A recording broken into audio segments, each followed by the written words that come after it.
काव्य रचनेचं नाव आहे फितूर. काव्य रचनेचं नाव आहे फितूर.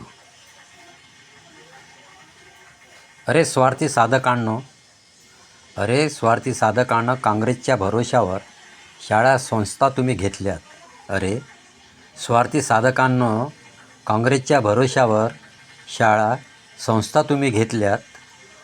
ईडी-आयटीच्या धाकाने भाजपात जाऊन ईडी-आयटीच्या धाकाने भाजपात जाऊन आपली संपत्ती वाचविल्यात. नाही तुम्ही एकाचे कधीच होते, नाही तुम्ही एकाचे कधीच होते. फक्त श्रेय लुटण्या हात मिळवणी केल्यात.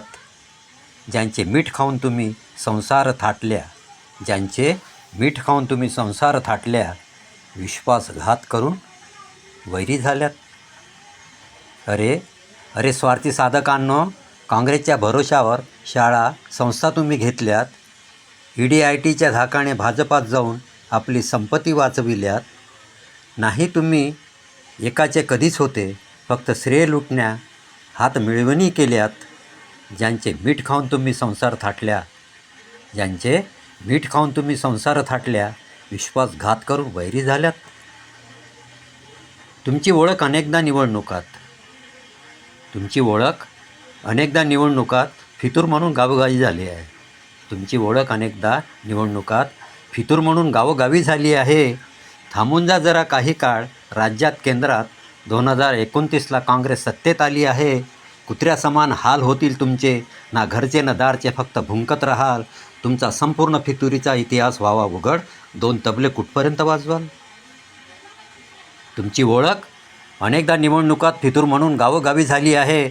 थांबून जा जरा काही काळ. राज्यात केंद्रात 2029ला काँग्रेस सत्तेत आली आहे.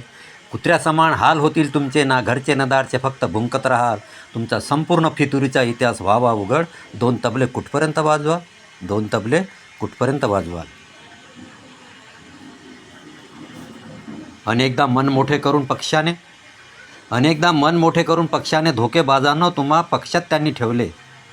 अनेकदा मन मोठे करून धोकेबाजांना तुम्हा पक्षात त्यांनी ठेवले. आज ना उद्या सुधाराल म्हणून जेवताना आपल्या ताटात जेवण करू दिले. गद्दार तो गद्दारच तुमची नस्ल हायब्रीड पिढ्यापासून आहे. किती दम माराल फितुरीचा बेईमानांनो, किती दम माराल फितुरीचा बेईमानांनो. जनता केव्हाचीच तुमच्या पायी त्रासून आहे. अनेकदा मोठे मन करून धोकेबाजांनो तुम्हा पक्षात त्यांनी ठेवले.